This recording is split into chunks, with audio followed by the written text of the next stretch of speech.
Bom dia, boa tarde, boa noite para todos. Aqui mais um episódio do Investimento à Beça, hoje com meu amigo de longa data, João Santos. Tudo bem, João? Olá, tudo Como é bem? que você está? Tudo jóia? Tranquilo? Prazer em te rever, mas a pandemia não nos deixou, né? Isso, durante esse período todo Todo, aí, né? Não nos cara, deixou acho que agora nos a gente vermos aqui. consegue retomar aí o convívio, né, pessoal, né? Ainda Graças bem, a Deus, graças a Deus. Bem, João, primeiro, mais uma vez, super obrigado, prazer estar aqui contigo. Eu queria que você começasse se apresentando, né? Quem é o João Santos, né? Bom, quem é o João Santos? Eu costumo falar que o João Santos é, do ponto de vista profissional, um grande contador de história, né? E ele tem muitas histórias, gente. Mas de um ponto de vista, quer dizer, eu fui, na realidade, auditor por um pequeno período de tempo, 35 anos. Pequeno período, né? Assim, duas gerações, mais ou menos. Eu fui sócio da PwC nessa época, né? E me retirei aos 3 anos, né? Um ano antes da pandemia, né? Para me dedicar a projetos pessoais e profissionais também na área de consultoria e muito dentro da área de assets também, né? Tá. Então, hoje eu sou conselheiro fiscal do Fundo Garantido de Crédito, né? O FGC? O FGC, presto consultoria para algumas assets e também sou membro do Comitê de Auditoria e coordenador do Comitê de Auditoria de uma companhia aberta. Então, além de ter participado aí até o final do ano, né, do Conselho de Regulação lá dos FIPs, que envolvia a Anvima e a BVCAP, né? Tá, aquele famoso código, né, de FIP e tal. Exatamente, do código de FIP. Tá. Então, em geral, é isso. Nossa, né, o João tem... bem, vocês viram pelo histórico do João que ele tem muita estrada. Tem muita estrada. Então, hoje a gente... Muito cabelo branco. Muito cabelo branco, mas não, a gente ainda tem cabelo, então, né? Isso tá bom. João, no nosso episódio hoje, a gente vai falar um pouquinho dessa história da indústria de fundos de investimento, como é que ela evoluiu e tal. Aí eu queria começar contigo assim, como é que é, assim, de onde veio o famoso fundo 157, lá atrás? Eu lembro quando eu comecei a trabalhar na Ambima, lá na década de... na Ambid, na época de 90, tinha uma tabela lá, fundo 157, não sei o que e tal. E aí parece que esse é o início da indústria de fundos, é uma coisa mais formal, não é dizer que é o primeiro fundo, mas parece que é onde a coisa teve alguma atração. Fala um pouquinho, como é que foi esse início aí? Exato. Na realidade, então, é exatamente isso. O fundo 157, na realidade, o número 157, na realidade, tem a ver com o Decreto-Lei 157, lá de 67. Eu não sou bom de guardar dados, viu, às vezes, mas essa daí foi bem emblemática, né? Então, na realidade, já existiam os fundos de investimento, não na indústria como se afigura hoje, né? Mas já existiam os fundos de investimento embrionários lá das instituições financeiras, né? E não andavam muito, né? Porque não tinha volume, não tinha liquidez, não tinha muito processo. E aí, nesse momento, né, isso aí, quando a gente está falando de 67, a gente não pode esquecer, e agora eu vou denunciar a idade também, embora eu era bem menininho nessa época aí, né? Você era uma criancinha, estava nos coeiros. Exatamente. Então, se a gente olhar aí, quer dizer, a segunda parte, né? A segunda metade da década de 60, né? E a primeira metade da década de 70 foi um milagre brasileiro, né?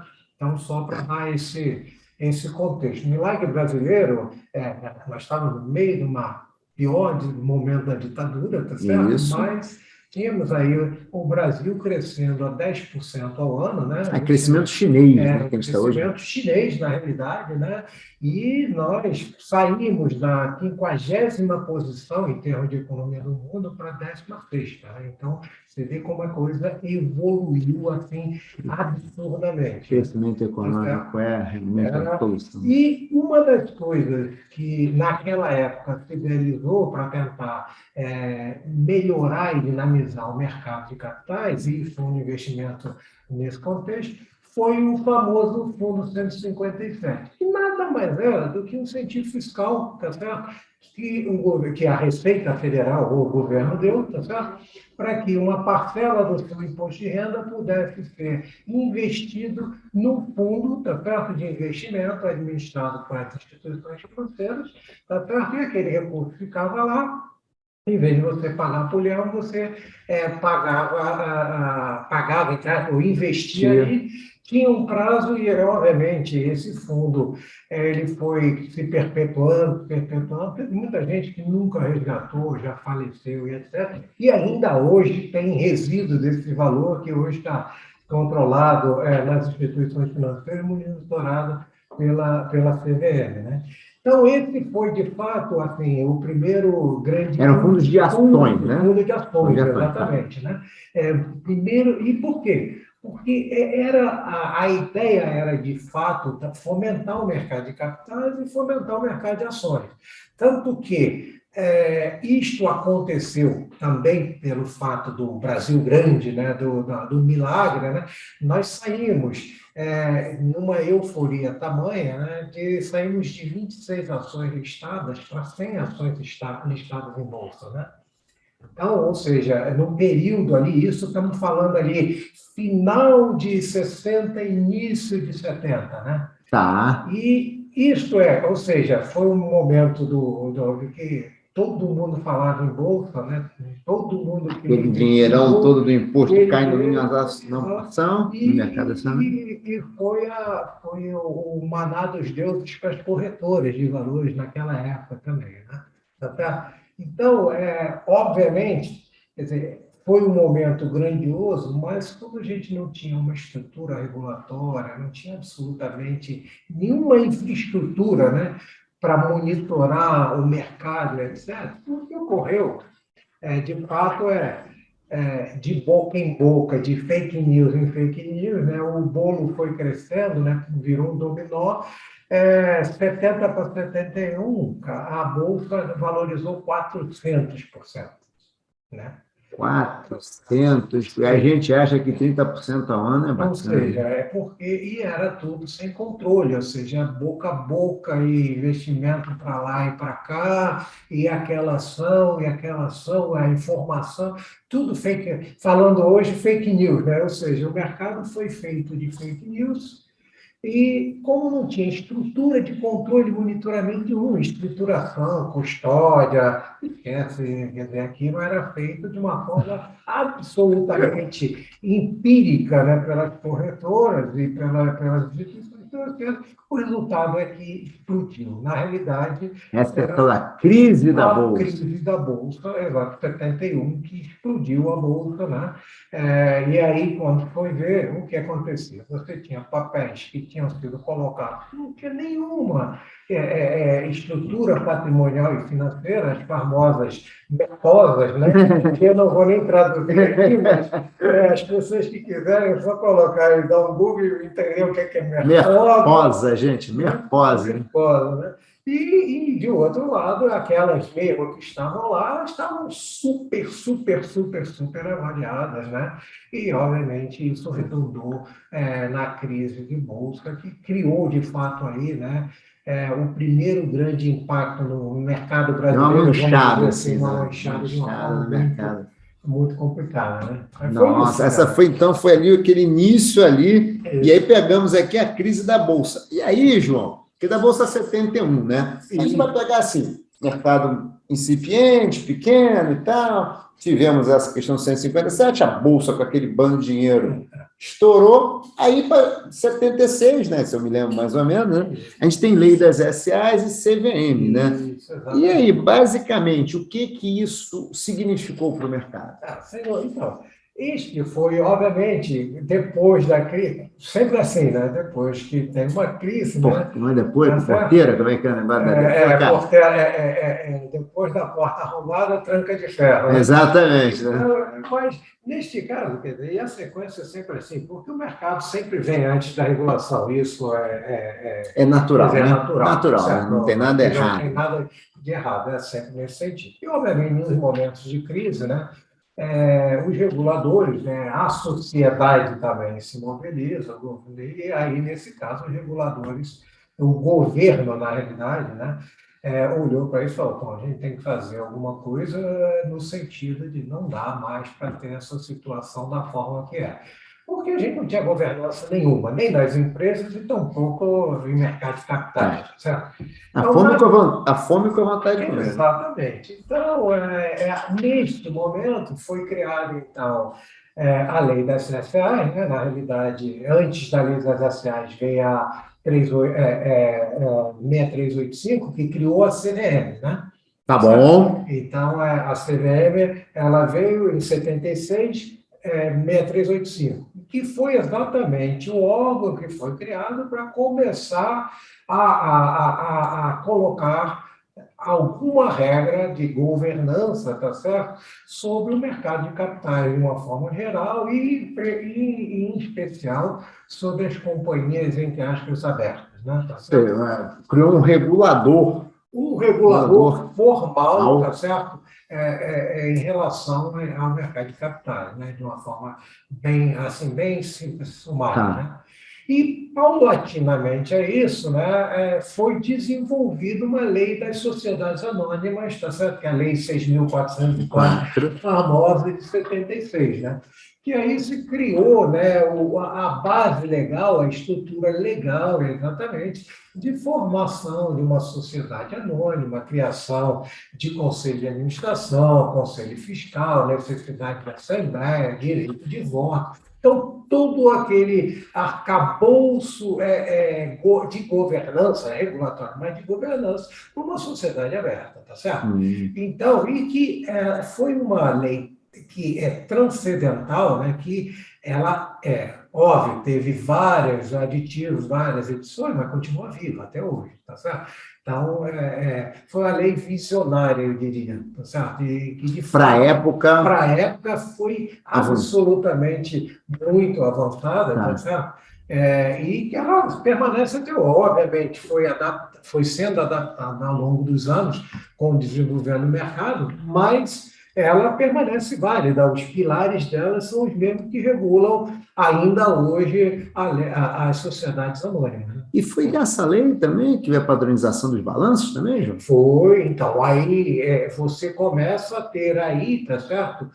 Um processo mais estruturado das práticas contábeis, da obrigatoriedade de apresentação de demonstrações financeiras, de apresentação de demonstrações financeiras consolidadas para companhias listadas, né, em bolsa. Então, todo esse processo, ele sai fundamentado aí da Lei 6.404. Né? Tá, então regulou. Ela deu um arcabouço para a governança da empresa e ainda padronizou as demonstrações contábeis. Imagino que antes, não sei nem como é que era. Exato. Que devia então, ser um barata boa. Você tinha aí algumas coisas aí meio complicadas. Mas... Você acha... É um marco. Se não fosse isso... Sem dúvida nenhuma. A 6.404 é um marco para o mercado... do mercado de capitais de uma forma geral, ou seja, é um marco, de fato, da legislação que rege até hoje as sociedades anônimas. Daí para frente, a CVM veio com todo o arcabouço regulatório mais específico, tá certo? Para as companhias abertas. Porque as leis que estão aqui em cima, a CVM depois cabe a CVM... A regulação dela e depois a supervisão. Mas, assim, eu diria que se existe no país uma lei que é transcendental, é a 6.404. Tá. Sem ela, seguramente, quer dizer, a partir dela, né, o nosso mercado, de fato, ganhou maior transparência, maior credibilidade e maior capacidade de monitoramento, né? Através de governança, né? Seja da governança que veio pela CVM, mas seja pela própria regulação, pela governança imposta, né? Ou seja, do Conselho de Administração, do Conselho Fiscal para os minoritários e assim sucessivamente. Nossa, bacana. Aí, João, pensando aqui, tentando fazer aqui uma visão meio cronológica, que a gente está falando aqui, acho que um outro marco, né? Muita gente acho que não sabe, acredito você, no Brasil já tivemos mais de uma bolsa. Né? Muita gente acho que não sabe disso, né? E a gente tinha duas bolsas fortes até a década de 80, né? Que era a Bolsa do Rio e a Bolsa de São Paulo. E aí, conta um pouquinho aí desse processo de unificação, digamos assim. Então. Aí conta um pouquinho da quebra da Bolsa do Rio, que eu sei que você tem um olhar muito... Então, esse foi, ou seja, como eu falei antes, né? Como eu citei antes, ou seja, a gente não tinha uma estrutura muito sólida, né? Não tinha, em 70 não tinha nenhuma, né? Em termos de custódia, de escrituração, de definição de limite de exposição, limite de risco, etc. E o que tinha, na realidade, ainda era muito embrionário. E lembra, né? Naquela época, você não tinha, nós estamos falando de internet, naquela época não tinha sequer computador, né? Tá certo? Então. Tem gente que também não sabe disso, né? Lotus 1, 2, 3. Nossa! Para quem não conhece, sabe que a primeira. Eu dei sorte, que na década de 80, quando eu comecei a trabalhar, em 86, 87, já me deram um computador com Lotus 1, 2, 3, e na época, isso Lotus 2, 3, então, é o percussor, vamos lá, é o percussor do Excel aí. Exatamente, né? Então, ou seja, você começou a ter, as bolsas tinham lá o serviço de custódia, mas era um serviço de custódia ainda todo manual, os títulos eram todos físicos, ficavam nas caixas lá, nos pallets dentro da bolsa, literalmente, estamos falando de coisa física, né? Cartelinhas, etc. Então, é um processo que era muito ainda embrionário, ainda e todo manual. Né? Só consegue imaginar isso, que foi um dia descontar um cheque no banco e tinha que conferir, o cara pegava o cartão de assinatura para conferir. Exatamente. Então, puxa, era mais ou menos nessa linha. E aí, obviamente, quer dizer, as bolsas funcionavam até relativamente bem. Nós, depois daquele período de euforia, vamos dizer, do Brasil grande, nós passamos por um período muitíssimo complicado, né? A década de 80 foi uma década terrível, né? Tá certo? Uma década de altíssima inflação, de deterioração da economia de uma forma geral, e as bolsas, de uma forma geral, em termos de volume, ficaram andando meio que de lado. Né? Fez um mercado ruim, a bolsa. Só que aí, no finalzinho de 80, né, no finalzinho daquela década ali, né, começaram a surgir alguns bons investidores, de uma forma geral, alguns capitalistas começaram a investir em bolsa. E dentro deles ali tinha um senhor investidor que chamava Najinara, né? E esse senhor, na realidade, ele começou a fazer operações na Bolsa do Rio, né? Se alavancando. E como, naquele momento, né, a Bolsa ou as bolsas não tinham um sistema de gestão de risco, de exposição, de contraparte, etc., muito eficiente, tá certo? Quer dizer, essa coisa ela foi numa crescente. Quando observaram, ele tinha 500 milhões de dólares, estamos falando, 500 milhões de dólares. Bilhões, não são bilhões, não, são 500 milhões de dólares, lá em 89, tá certo? De exposição.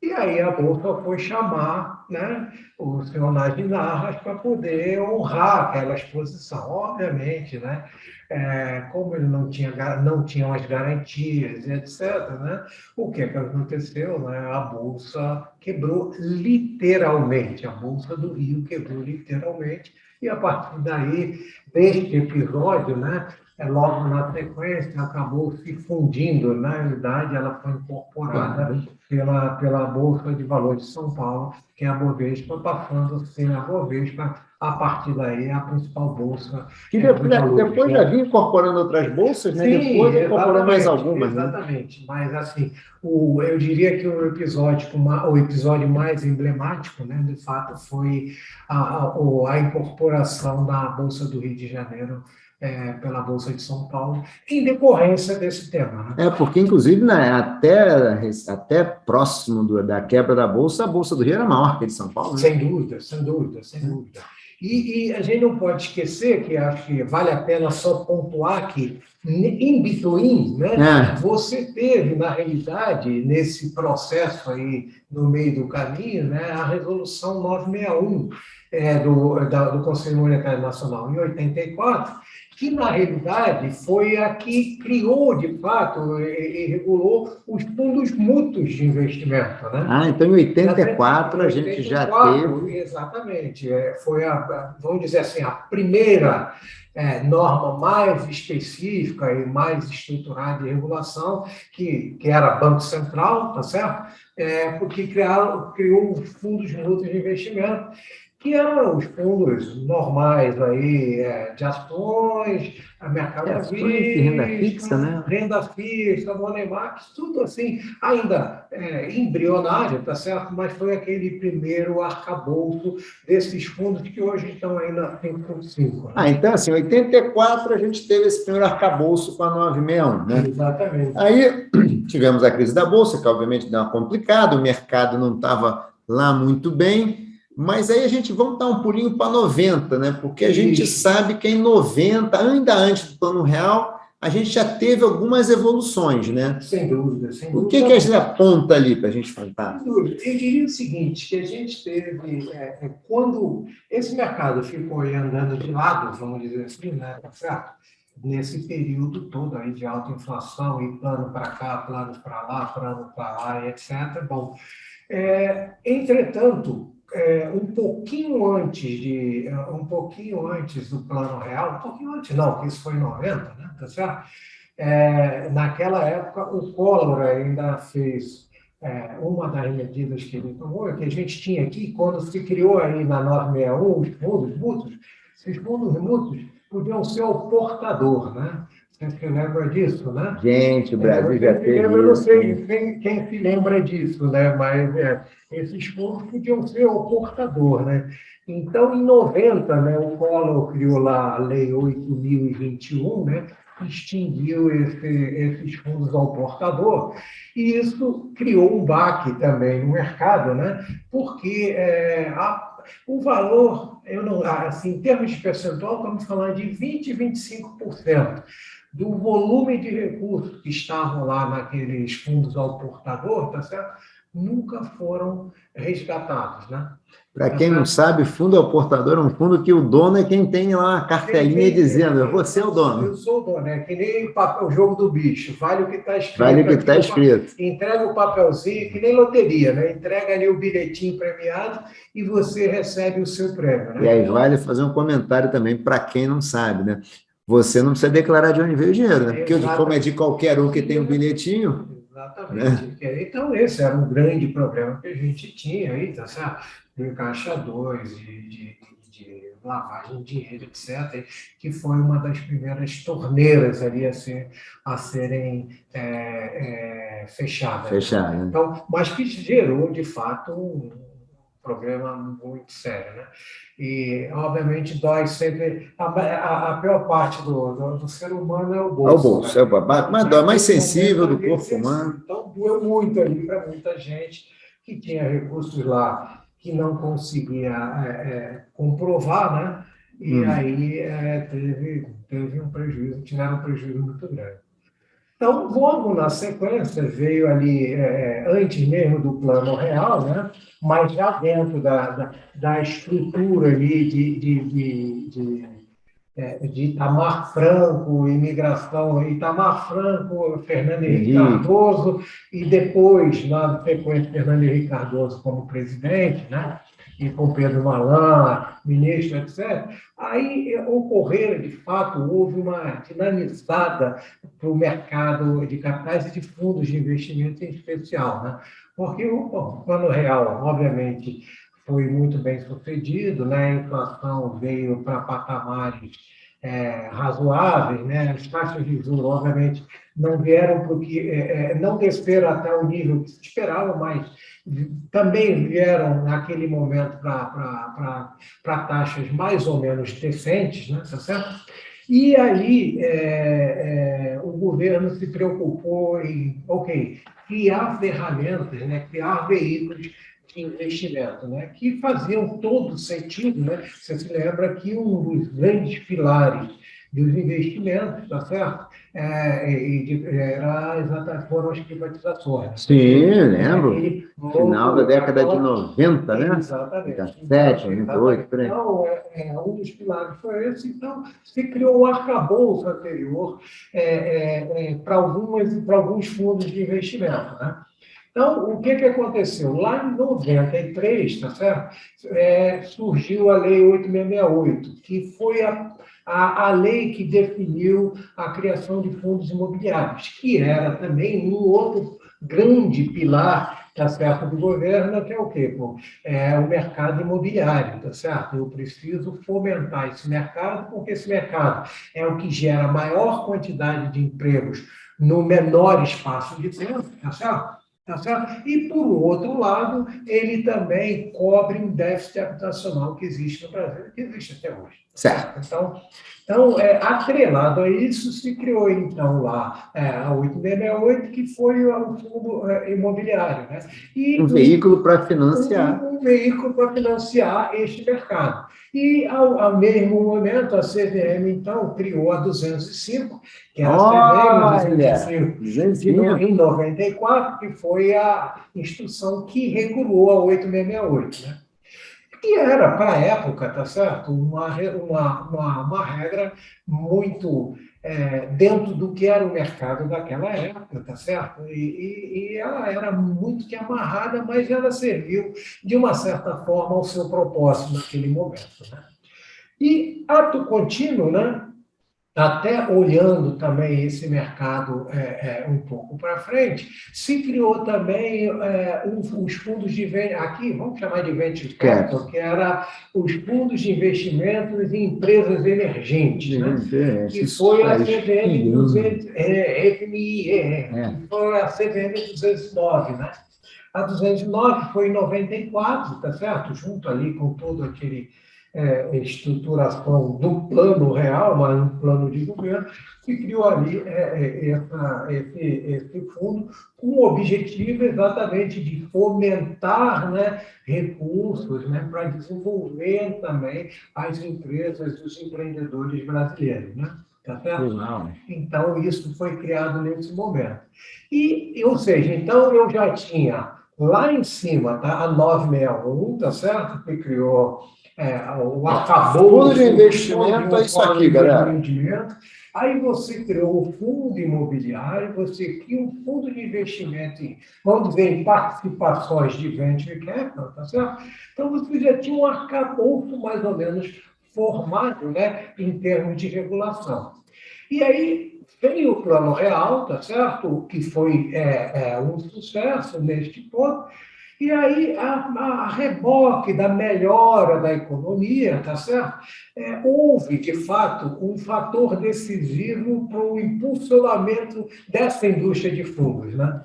Quer dizer, um dos fatores que impulsionou, como falei, foi a privatização, né? As privatizações, mas um fator que não tinha a ver com poupança propriamente dita, tá certo? Ele tinha muito a ver mais com a parte tributária, que foi quando se criou, tá certo, a contribuição, a CPMF, contribuição provisória de movimentação financeira. Chegou a ter o nome de IPMF, não teve? IPMF, era Imposto Provisório, exatamente. De ver que muda uma letrinha para dizer que é outra coisa. Depois o pessoal colocou que CPMF, o P não era mais provisório, era permanente. Exatamente. Ela ficou até lá na frente, né? Até 2011. Né? Que nem eu brinco com a minha esposa, né? Que nem visita de sogra, né? Chega para passar uma semana, passa 3 meses. Exatamente. Eu quero ficar um hiatozinho de tempo ali para ajudar a financiar a educação, saúde, etc. Ela acabou se tornando um instrumento quase permanente ali, né? Um instrumento fiscal de arrecadação, efetivamente, que era muito simples, era muito fácil, ou seja, em linhas gerais, toda operação, tá certo? Todo débito que ocorria na sua conta corrente, seja pessoa física, seja pessoa jurídica, você pagava 0,38. Né? Então, era uma dada dos deuses em termos de arrecadação. Fácil de arrecadar. Era o imposto do cheque, né? O cheque. O imposto de cheque. Então, todo mundo tinha ali, não tinha jeito, tá certo? Seu dinheiro era depositado, seu salário depositou em banco, depositou em banco. Você vai sacar 0,38. E cada vez que você fosse sacar alguma coisa, era 0,38. Cada vez que você fosse lá pagar uma conta, que era 10,38. Então, ou seja, não tinha jeito, né? E era uma fonte, foi uma fonte muito importante de arrecadação de recursos para financiar o governo, né? Entretanto, né, o mercado, obviamente, quando se criou essa norma, teve algumas exceções. Então, você tinha as entidades financeiras, naquilo que era da atividade financeira propriamente dita, ela estava isenta de CPMF. Naquilo que era atividades administrativas, pagar as contas era normal, ela tinha. Mas o mais relevante é que os fundos de investimento ficaram isentos de CPMF nas transações de sua carteira. Compra e venda dos títulos, né? Dentro de sua carteira. Então, o que era isso? Pô, era os bancos, de uma forma geral, os tributaristas, os planejadores tributários olharam para isso, opa, aqui a gente tem um grande opção, uma grande negócio aqui, um grande produto. Pô, vou usar esse fundo aqui para diferir imposto. Porque se eu tiver que ficar fazendo aqui, aplicando e resgatando, aplicando e resgatando, compra um CDB, compra um título, faço isso, faço aquilo. Resgata, né?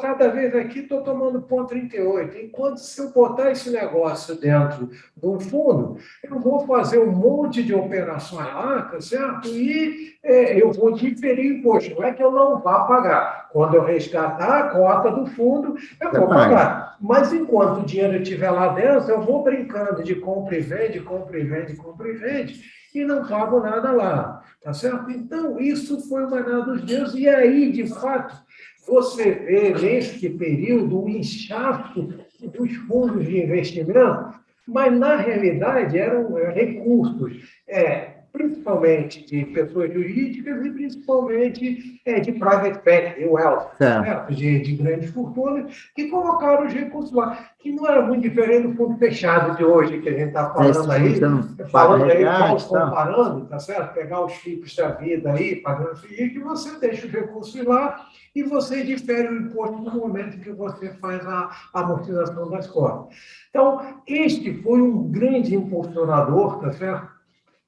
Da nossa indústria, tá certo? Então, a nossa indústria, naquele momento ali, a partir de 97, 98, ela começou a inchar, não porque aumentou a capacidade de poupança da população, mas sim por um planejamento tributário muito bem estruturado, tá certo? E que possibilitava o diferimento do imposto de renda naquela época, do imposto de renda, da CPMF naquela época.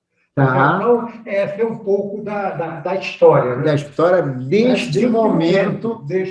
Esse grande impulsionador que a gente está falando. Né? Que aí a gente está falando, nessa época aí também, João, começou aqueles fundos de commodities, lembra? E o fundo de commodities, que foi fez sucesso, exatamente. Né? E aí você tinha, como é que era o nome? Eram as notas de exportação, né? Também tinha. Nota de exportação que ia para dentro dos fundos de commodities. E, de novo, aí estava fazendo uma parte, né? Isso também entrou em fundos, né? Tá certo? Mas, e principalmente nos fundos de commodities, mas o que aconteceu? Primeiro se criou a possibilidade de ter as notas de exportação, elas entrarem nas carteiras de fundos, etc. Só que, de novo, né? A legislação carecia de algum tratamento para eliminar problemas de fraudes. Né? Então, o que acontecia? Você podia sair emitindo e começou a ter aluguel também dessas notas. O mercado é criativo. O mercado é criativo. Diferente do que aconteceu com os FDICs. Estamos falando da mesma lógica que aconteceu. Ou seja, aí o pessoal vendia 2 vezes a mesma coisa, alugava 2, 3 vezes o mesmo papel. Como não tinha uma centralizadora, não tinha um registro, tá certo? Essas coisas aconteceram e, bom, infelizmente, tá certo? Naquele período também, o que aconteceu? Né? Muitos fundos tinham em suas carteiras lá, principalmente esses de commodities, esses papéis na carteira, e quando foram ver, né, ou seja, virou pó, né? Virou pó. Isso virou pó. E naquele momento, e tiveram também situações, né? Estamos falando nesse período aí, na 96, 97, 98 por aí, não se esqueça, né? Que nós tivemos também alguns problemas sérios, né? Bem sérios nas instituições financeiras, né? Nós perdemos, dos 10 principais bancos, 3 caíram, quebraram, né? Você tinha Nacional, o Econômico e o Bamerinos também, né? Bamerinos, tá certo? E principalmente Nacional e Econômica, né? Tinha muitos desses fundos, tinha muitos desses papéis, e muito disso foi empurrado para a carteira de fundos, né? Que Naquele também não momento, tem segregação. né? Porque não tinha, nesse momento, um Chinese Wall muito estruturado, tá certo? Ou muito não, sem estruturação, né? Então, neste ambiente aqui, ainda carecia exatamente do quê? De um processo de governança e de criar, porque até ali você tinha, na realidade, essa indústria era um apêndice dentro das instituições financeiras, tá certo? Aquilo ali não era um business que não era nem chamado de business lá dentro. A mesa da tesouraria era uma só, né? Então, você tinha o portfólio manager era o mesmo, o tesoureiro era o mesmo, a gestão de risco era o mesmo, análise de risco de crédito era o mesmo. Então, a estrutura da instituição financeira servia para tudo, né? Certa hora. Essa boleta vai para onde? Essa vai para o fundo. Essa gasta vai pagar. Então, no final do dia, né, quer dizer, isso, obviamente, tinha um problema aí de Chinese Wall, de conflito de interesses muito grande, tá certo? Muito grande. E, obviamente, isso ficou muito, muito evidente com a quebra desses bancos, quando se fez o due diligence, etc. Ih, caramba! Peraí. Então, teve muita migração de lado, do lado do banco para cá, né, para os fundos, e muita coisa acabou escorrendo ali para os fundos, né, e os investidores acabaram tendo prejuízos ali bastante significativos, né? E aí foi dessa época, João, fazendo o link ali para 2000, que não sei se foi em 98, né? Começou a legislação do Chinese Wall e a gente teve um grande avanço a partir da década de 2000, né? Conta um pouquinho aí, porque 2000 acho que é um... Exatamente. Em 2000, quer dizer, você tem alguns marcos muito, muito relevantes mesmo. O primeiro deles, que foi muito ruim, de novo, né? Você se lembra que eu falei lá atrás que a nossa bolsa cresceu 400%, 70, 71 e etc., né? Alguém se lembra do negócio chamado bolha da internet, né? Final dos anos 90, né, cara? Todo mundo olha as precificações, os múltiplos. Não, tudo que é da internet vai valer uma fortuna, tudo que é economia real não vale nada, né? Exatamente. Alguma coisa parecida com hoje, né? agora não, né? Tudo bem. Parecido com hoje, né?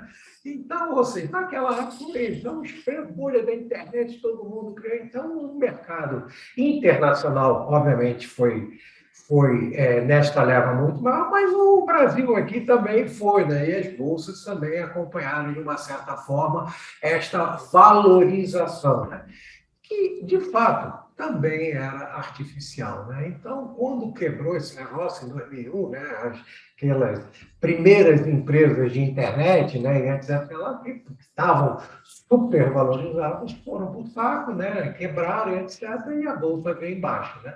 Então, aqui para nós, né, o Tupiniquim aqui, em 2001, a nossa bolsa caiu 44%. Né? Uau! Então, ou seja, um outro momento drástico, né, assim, para o nosso mercado de capitais, né, para os fundos de uma forma geral, fundos de ações. Então, isso explica um pouco também porque a nossa indústria de fundos, né, na nossa indústria de fundos de ações, né, ela quase nunca passou de 10%. Né? É isso aí, Ela ficava de 6%, 7%, etc., Com essa subscrição da Bolsa agora não deu 10, não? Exatamente. Então, neste período agora mais recente... Não deu 9 e pouco, não chegou a 10. Ou seja, isso explica por quê. Primeiro, a gente não tinha capacidade de compor. Segundo, não tinha essa cultura de investir em bolsa. E terceiro, só havia notícia ruim, né? Ou seja, quebrou. Então, o nosso mercado, e além do mais, o nosso mercado, a nossa indústria, ainda era muito concentrada. Né? Você tinha muito pouco volume, né? De empresas em bolsa de valores, né? Então, também ficava muito restrito, né? Então, isso foi um ponto. E aí, por conta disso também, nós começamos aí tiveram algumas coisas muito importantes nesse primeiro momento. Primeiro momento, começou a se falar no mundo, né? Começou não, o mundo já fazia, os Estados Unidos começou a fazer na década anterior, que era a securitização de recebíveis, né? E aí nós começamos a ver esse negócio, com isso daqui faz sentido também. E aí, neste sentido, o Conselho Monetário Nacional, lá naquela época, em 2001, criou a Resolução 2977, que cria o FDIC. Né? Cria o FDIC, não. Cria um veículo, tá certo? Veículo de investimento em direitos creditórios, que na realidade veio a ser, né, o regulado pela 356, que é da CVM, tá certo? E aí criou a regulação toda dos fundos de investimento em direitos creditórios, que foi um instrumento de securitização, um veículo de securitização que teve, de fato, um dinamismo muito importante aqui para o país. Porque antes, quer dizer, você não conseguia fazer, para fazer securitização, na realidade, você usava normalmente, né, uma SPE e fazia isso com emissão de debêntures, né? Então, você criava a SPE, chamava as debêntures, os recursos via debêntures, e esse mesmo recurso comprava esses direitos creditórios, né, esse portfólio, e botava aqui. E aí tinha todo um arcabouço da SPE, né, que na realidade, ele funcionava como um trustee, né, então tinha, de fato, ali um arcabouço regulatório, e à medida que esses recursos iam sendo liquidados, ia sendo pago o debenturista. Então, a estrutura do FDIC, ela veio ser mais robusta e mais flexível, né? E tornou de fato, esse produto bastante popular, vamos dizer assim, né?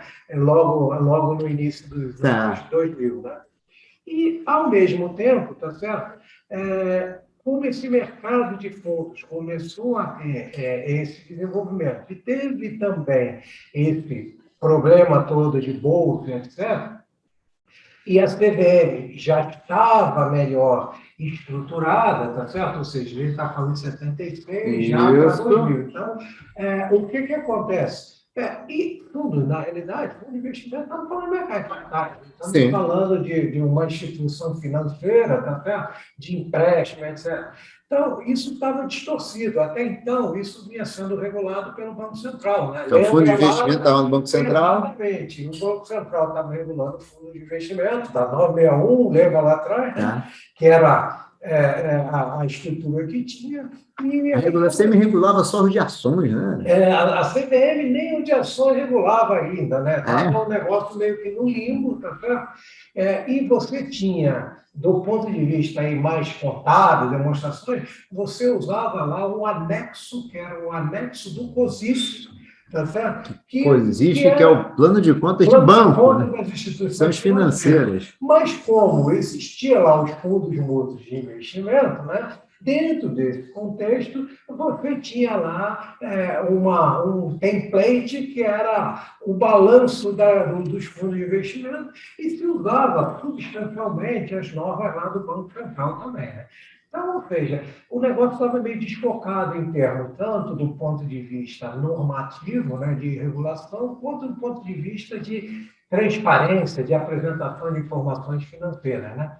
Então, a partir daí, né, houve uma discussão em relação a esse tema, falou, bom, e o governo, de uma forma geral, falou, não, isso aqui tem que ir para o lugar certo. Né? Então, o lugar certo disso é a autarquia que regula o mercado de capitais. Né? A autarquia que regula o mercado de capitais, você vê. Então, a partir daí, se criou, então, lá no início dos anos 2000, 2002, se eu não me engano, o convênio entre Banco Central e CVM. Aí, neste convênio, o Banco Central transferiu para a CVM, né, toda a responsabilidade, né, pela regulação do mercado de fundos de investimento. Então, a partir deste momento, a CVM então, botou o chapéu efetivo de regulador desse mercado. Como um mercado enorme para ela, né? Um mercado para ela enorme. E aí, falando um pouco e dando crédito às pessoas, né, não existia de verdade, naquele momento, né, uma estrutura na CVM, do ponto de vista de infraestrutura tecnológica. Lembre-se, estamos falando de 20 anos atrás. Já tinha computador, mas a internet engateava. Então, o computador era caro, né? Computador era caro. Então, você imagina esse negócio lá atrás, né? Então, o que acontece? Naquele momento foi feito um convênio, uma espécie de convênio, de fato, com a BIMA, né? Tá certo? Antiga Ambid, né? Antiga Ambid, e na época era o Alfredo Setúbal, né? Que era o presidente. Era presidente, né? E aí, com esse acordo e etc., com esse incentivo, e posso estar enganado, mas naquela época acho que era o Cantiliano, que era o presidente, posso estar enganado. Ali pode ser Alfredo ou pode ser Baixo. Exato, um dos dois, mas... E aí fizeram um acordo e conseguiram, na realidade, os recursos para que fosse desenvolvido lá pela Microsoft toda a estrutura, né, infraestrutura tecnológica, para possibilitar a supervisão e a regulação dos fundos pela CVM. Né? Então, esse foi, de fato, um processo muito importante. Eu diria que foi um segundo marco para a nossa indústria. Né? Ou seja, isso adotou a CVM, aparelhou a CVM, no bom sentido, aparelhou no bom sentido, com estrutura, tecnologia.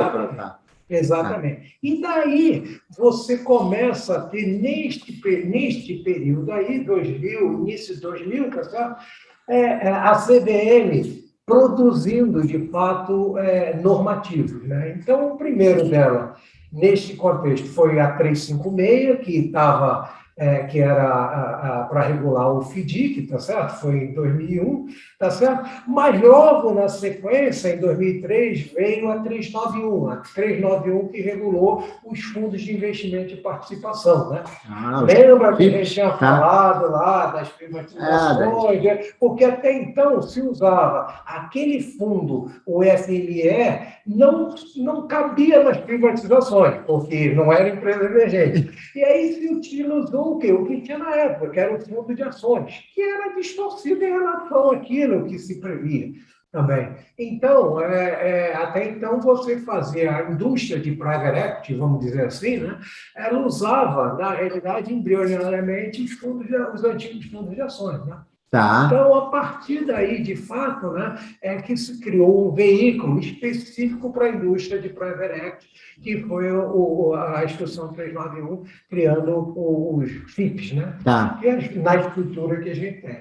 E, paralelamente a isso, tá certo? O que acontece? Quando veio para cá toda a responsabilidade pela regulação e supervisão, tá certo? Dos fundos de investimento, a CVM, então, criou o que é a Instrução CVM 409, que, de fato, foi um segundo marco regulatório para todos aqueles fundos mútuos que vinham. Que a gente ações, aquele renda fixa, aquele commodity, isso tudo veio e ficou abarcado no 409, que era, na realidade, foi a instrução da CVM que, de fato, consolidou, de fato, a normatização desses fundos, né? Então, daí para frente, de fato, acabou aquele ponto de Banco Central, acabou o convênio, na realidade, né? Ou seja, a CVM passou, de fato, né, a a ser a responsável e ter um normativo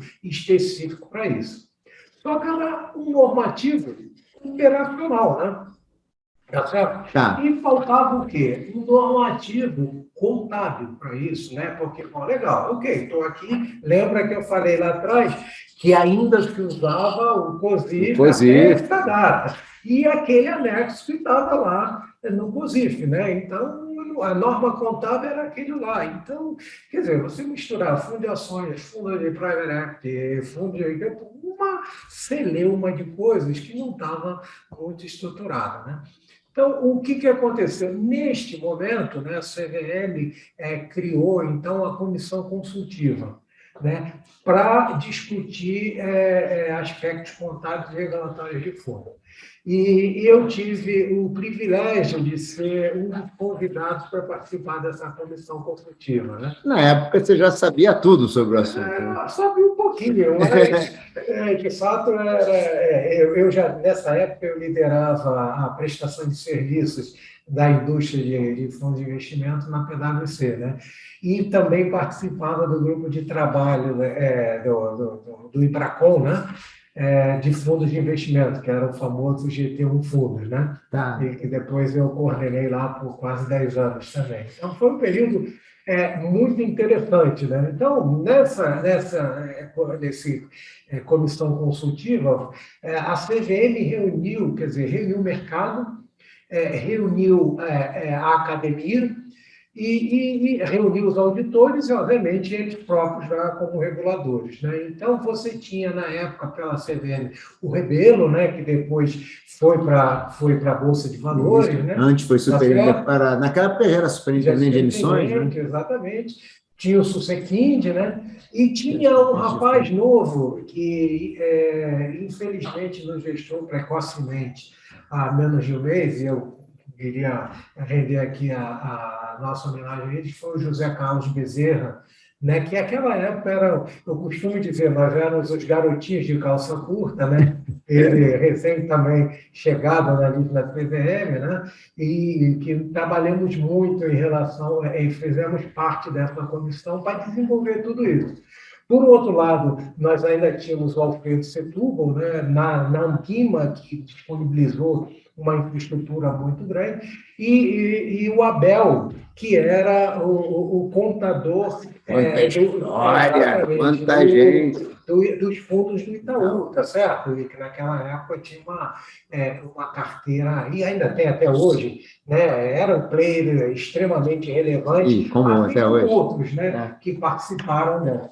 E do lado da academia, né, você tinha o professor da USP, o Nelson Carvalho. Tá. Então, ou seja, reuniu um grupo ali, meio que cada um com a sua experiência, né, dentro daquela indústria, né, e dali se criou, de fato, né, o que se convencionou, que tem hoje, chamado que é o COFI, né? Então, naquele momento... né, que é o plano de contas de fundos, que foi editado lá em 2006 pela 438, né? Então, a partir daquele momento, você tinha uma legislação específica do ponto de vista operacional, que era a 409, para os fundos em geral, e você passou a ter um plano de contas, na realidade, um manual de contas com práticas contábeis, contas e etc., a serem utilizadas para fundos de investimento, né? Então, foi, eu diria que, um marco muito importante, né, nesse ciclo de crescimento da indústria de fundos e neste ciclo de regulação, tá certo? Regulação no sentido positivo, não negativo, ou seja, regulação de criar pilares, tá certo? Basilares para a indústria crescer. Governança, de transparência. Tá certo? Então, foi basicamente a partir daí.